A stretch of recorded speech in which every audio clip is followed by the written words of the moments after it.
why am I talking about allegory? Well, the reality when it comes to allegorization is most people don't even realize that they're hearing it until they understand what it actually is. A lot of doctrine you see today coming from people claiming to be Christians is based on allegory.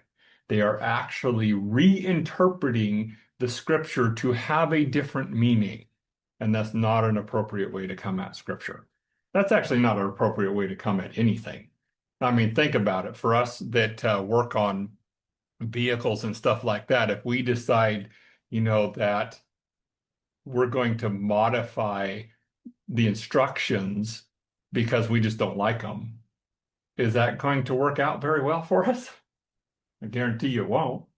Hey, it's the same thing with scripture. So allegory is a legitimate figure of speech. It's used to communicate abstract ideas. However, it is never to be imposed upon the text for the purpose of interpretation.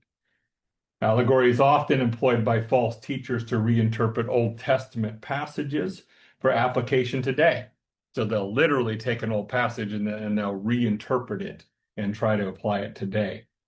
And we want to be very cautious about that and not get deceived by that. They disregard the actual context and the historical distinctions, and of course the covenantal distinctions, because God gives covenants, and they'll take the covenants of Israel and they'll apply them to the church.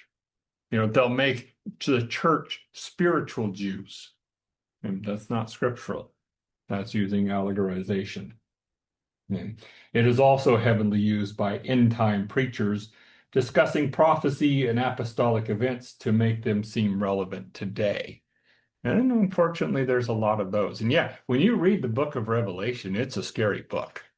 But when you read the book of Revelation, pay attention to the first part of the book of Revelation, because it says it is for those who read it and understand it will be happy. And the reason we are happy is we're not going to be here when that's going on. But we are going to know that God will judge, and he will properly judge. So allegorization has its place, but we want to keep it in its place, and we don't want to be manipulating scripture and really imposing our own perceived spiritual concept of what it actually says. Scripture states what scripture states, literally, and that's all it states.